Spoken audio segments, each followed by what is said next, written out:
అందరికీ నమస్కారం. నా పేరు నరేంద్రనాథ్, అడ్వకేట్.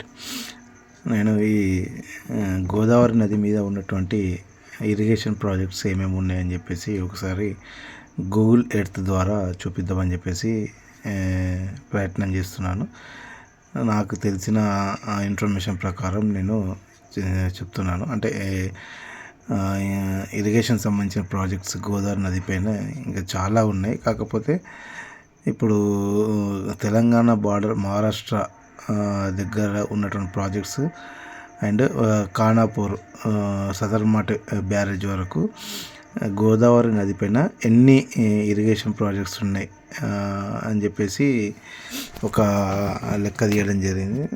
నాకు తెలిసిన ఇన్ఫర్మేషన్ ప్రకారం దాదాపు ఒక ప్రధాన ప్రాజెక్టులు వచ్చేసి ఒక 10 వరకు ఉన్నాయని నాకు అనిపిస్తుంది.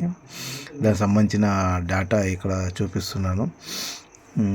ఒక 10 ప్రధాన సాగునీటి ప్రాజెక్టులు గోదావరి నది పైన తెలంగాణ బార్డర్, మహారాష్ట్ర తెలంగాణ బార్డర్ నుంచి ఇక్కడ సదర్మట్ ఖానాపూర్ సదర్మట్ బ్యారేజ్ వరకు ఉన్నటువంటి ఈ ప్రాజెక్ట్స్ ఇవి. మిగతా సదర్మట్ అటు బ్యారేజ్ దాటితే అటు ఎల్లంపల్లి ప్రాజెక్టు అండ్ మేడిగడ్డ దాకా అన్నారం, సొందిల్ల ఇంకా చాలా ఉంటాయి. కానీ అక్కడ వరకు తీసుకోవట్లేదు, ఓన్లీ ఖానాపూర్ సదర్మట్ వరకు తీసుకుంటున్నాను.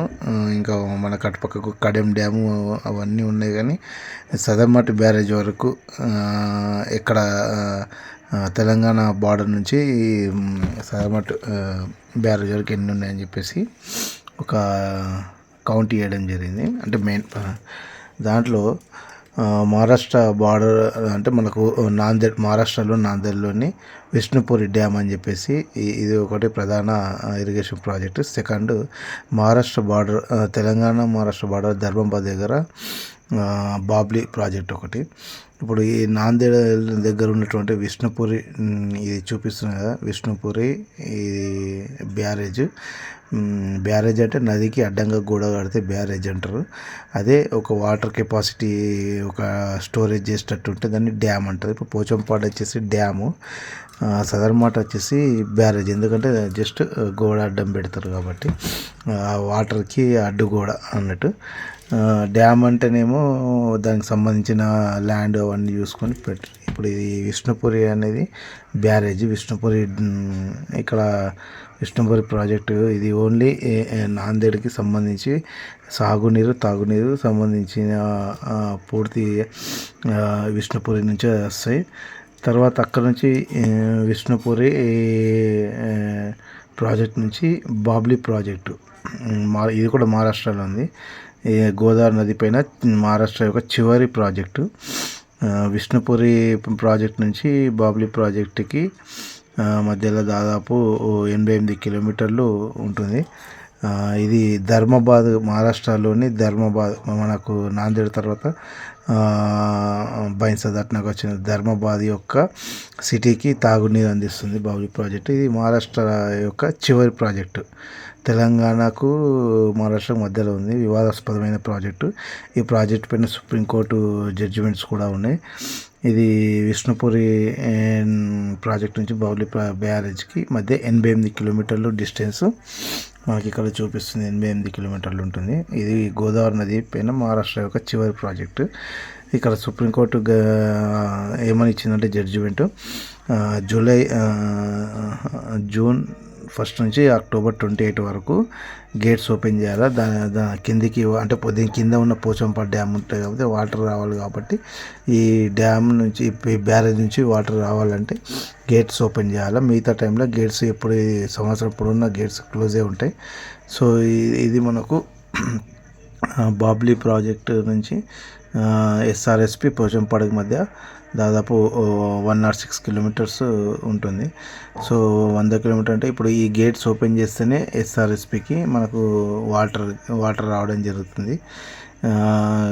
మహారాష్ట్ర గవర్నమెంట్ అప్పట్లో వివాదాస్పదంగా మనం అభ్యంతరం చేసినాన్ని కూడా కడితే అప్పుడు తెలంగాణ కాకుండా ఏపీ, ఆంధ్రప్రదేశ్ సుప్రీంకోర్టులో పిటిషన్ వేస్తే సుప్రీంకోర్టు ఇచ్చిన జడ్జిమెంట్ ప్రకారం 3 నెలలు గేట్స్ ఓపెన్ చేస్తుంటారు. అప్పుడు 3 నెలలు వచ్చిన వాటరే ఎస్ఆర్ఎస్పికి వస్తాయి. మ్యాక్సిమం గోదావరి నదికి వరద వస్తేనే, ఫ్లడ్ వస్తేనే వాటర్ ఉంటుంది. మిగతా టైంలో వాటర్ అనేది ఉండదు. ఎందుకంటే దాదాపు కొన్ని వందల ప్రాజెక్టులు ఉన్నాయి. చిన్న చెక్ డ్యాంలో కాడికి పడితే పెద్ద చిన్న అన్నీ కలుపుకొని గోదావరి నది పైన కొన్ని వందల ఇరిగేషన్ ప్రాజెక్ట్స్ ఉన్నాయి. కాబట్టి దాదాపు మహారాష్ట్ర చాలా కవర్ చేసింది. మన తెలంగాణ కంటే ఇంకా అడ్వాన్స్ ఉంది. ఇక్కడ బాబ్లీ ప్రాజెక్ట్కి ఎస్ఆర్ఎస్పికి మధ్య 106 కిలోమీటర్స్ ఉంది డిస్టెన్స్. ఈ 106 కిలోమీటర్స్ ప్రయాణించి మనకు గోదావరి వాటర్ మనకు ఎస్ఆర్ఎస్పి ప్రాజెక్టులోకి, అంటే మన తెలంగాణలోకి, ఈ తెలంగాణలో ఉత్తర తెలంగాణ వరప్రదాయిని శ్రీరామ్ సాగర్ ప్రాజెక్టు, దీనికి మనకు వాటర్ రావడం జరుగుతుంది బాబ్లీ ప్రాజెక్ట్ నుంచి. కాకపోతే మన గోదావరి నది తెలంగాణలో ఎంటర్ అయ్యేది మాత్రం నిజామాబాద్ జిల్లాలోని కందకుర్తి వద్ద.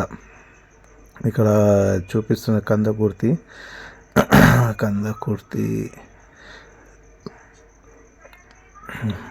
ఇక్కడ కనిపిస్తున్న కందకుర్తి. ఈ కందకుర్తి ఇక్కడ మహారాష్ట్ర ఆ లైన్ ఉంది, ఆ మధ్యలో గోదావరి డివైడ్ చేస్తుంది. మహారాష్ట్రకు తెలంగాణకు మధ్య బార్డర్ గోదావరి నది బార్డర్లా ఉంటుంది. అక్కడ నిజామాబాద్ జిల్లాలో కందకుర్తి వద్ద గోదావరి నది ఎంటర్. అందరూ బాసర్ అనుకుంటారు కానీ బాసర్ కాదు, మహారాష్ట్రకు తెలంగాణకు మధ్య బార్డర్ గోదావరి నది. ఆ గోదావరి నది ఫస్ట్ మన తెలంగాణలో ఎంటర్ అయ్యేది నిజామాబాద్ జిల్లా కందకుర్తి. అందరూ అంటే కొద్దిగా మిస్అండర్స్టాండింగ్ బాసర్ అనుకుంటారు కానీ బాసర్ కాదు. బాసర్ వచ్చేసి మొదటి పుణ్యక్షేత్రం. గోదావరి నది తెలంగాణ వద్ద ఏర్పడిన మొదటి పుణ్యక్షేత్రం వచ్చేసి బాసర. కాకపోతే ఎగ్జాక్ట్లీ మన తెలంగాణలో ఎంటర్ అయ్యేది మాత్రం కందకుర్తి వద్దనే, నిజామాబాద్ జిల్లా కింద వస్తుంది. అక్కడ గోదావరి నది తెలంగాణలోకి, మహారాష్ట్ర నుంచి తెలంగాణలోకి ఎంటర్ అవుతుంది. సో ఇక్కడ నుంచి తెలంగాణ గోదావరి నది ప్రారంభమవుతుంది. ఇక్కడ నుంచి బాసర అక్కడ పుణ్యక్షేత్రము, మొదటి పుణ్యక్షేత్రము, గోదావరి నది ఒడ్డున వెలిసినటువంటి మొదటి పుణ్యక్షేత్రం తెలంగాణలో బాసర్. సో ఇక్కడ నుంచి ప్రయాణించి దాదాపు ఒక బాబ్లీ నుంచి 100 కిలోమీటర్ ప్రయాణించి గోదావరి నది ఎస్ఆర్ఎస్పి ప్రాజెక్టులోకి మనకు వాటర్ వస్తాయి. ఎస్ఆర్ఎస్పి ప్రాజెక్ట్ అనేది ఉత్తర తెలంగాణకు జీవనాడి అంటారు. దాదాపు దీని నుంచి 3 కెనాల్స్ ఉంటాయి. Saraswati canal, Lakshmi canal, Lakshmi canal, ఇంకోటి మొత్తానికైతే 3 కెనాల్స్ ఉంటాయి. ఇక్కడ నుంచి నిజామాబాద్ అటు వాటర్ సప్లై చేస్తుంటే, ఇక్కడ నుంచి ఎస్ఆర్ఎస్పి నుంచి పొన్కల్ బ్యారేజ్ ఇది ఈ ఎస్ఆర్ఎస్పి గేట్స్ ఓపెన్ చేస్తే అప్పుడు పొన్కల్ బ్యారేజ్, ఇప్పుడు రేవంత్ రెడ్డి ఓపెన్ చేస్తున్నటువంటి బ్యారేజ్ ఇది పొన్కల్ బ్యారేజ్. ఇది దాదాపు 32 కిలోమీటర్లు ఉంటుంది ఎస్ఆర్ఎస్పి నుంచి పొన్కల్కి. అంటే చాలా దగ్గర ఉన్నాయి ప్రాజెక్టులు. ఇక్కడ ఎస్ఆర్ఎస్పి, పొన్కల్, సదర్మాటు, కడేము ఇవన్నీ చాలా దగ్గర ప్రాజెక్టులు. వాటర్ సోర్స్ అనేది ఏంటంటే ఈ డ్యామ్ పోచంపల్లి డ్యామ్ ఓపెన్ చేస్తుంది. ఇక్కడ కనిపిస్తున్నటువంటి ఈ డ్యాము 44 గేట్లు ఉన్నాయి. ఇది ఓపెన్ చేస్తేనే మనకు పొన్కల్కి వాటర్ వస్తాయి. పొన్కల్ గేట్స్ ఓపెన్ చేస్తేనే సదర్మాటికి వాటర్ వస్తాయి. అట్లా ఇది ఏంటంటే ఫ్లడ్ ఉన్నప్పుడు వాటర్ మన గోదావరి నదిలో ఫ్లడ్ అంటే వరద వచ్చినప్పుడే వాటర్ మనకు సోర్సెస్ దొరుకుతుంది. మిగతా టైంలో ఇక్కడ చూసిన ఎక్కడ కూడా వాటర్ కనిపించదు. ఎందుకంటే ఎక్కడెక్కడ డ్యామ్లలో, ప్రాజెక్టులు, బ్యారేజ్లలో స్టోరేజ్ చేసి పెడతారు. ఇది ఈ గోదావరి ప్రయాణించే మార్గము.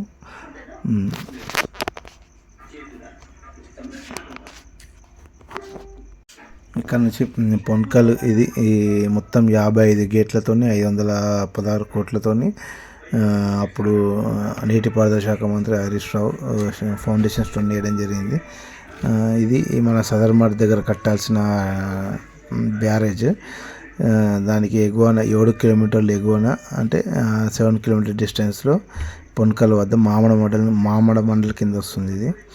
ఇక్కడ నుంచి ఇది దాదాపు 1.6 టీఎంసీ కెపాసిటీ. జస్ట్ బ్యారేజ్ అంటే వాటర్ ఆ నది మట్టుకు మాత్రమే వాటర్ ఆపగలుగుతుంది, ఎక్స్ట్రా సోర్సెస్ అని ఉండదు. ఇక్కడ నుంచి సదర్మట్ బ్యారేజ్కి 7 కిలోమీటర్స్ డిస్టెన్స్ వస్తుంది, పొన్కల్ నుంచి సదర్మట్ బ్యారేజ్. అయితే ఇక్కడ సదర్మట్ ఆయకట్టు కింద ఉన్నటువంటి ఇక్కడేమో ఖానాపూర్ రైతులకు ఇబ్బంది అవుతుంది కాబట్టి వాళ్ళకి వాటర్ మళ్ళీ సాగునీరికి ఇబ్బంది అవుతుందని చెప్పేసి అప్పుడు డిమాండ్, అప్పుడు వాళ్ళు ఆందోళన వ్యక్తం చేస్తే అప్పుడు పొన్కల్ బ్యారేజ్ నుంచి ఒక ప్రత్యేక కెనాల్ని తీసుకెళ్ళి సదర్మట్ ఆనకట్టకు కాపాడడానికి ఆ కెనాల్కి లింక్ చేస్తారు, లింక్ కెనాల్ అంటారు దీన్ని, అది చేస్తా అన్నారు కానీ ఇంకా ఎటువంటి కన్స్ట్రక్షన్ జరగలేదు. ఇది మన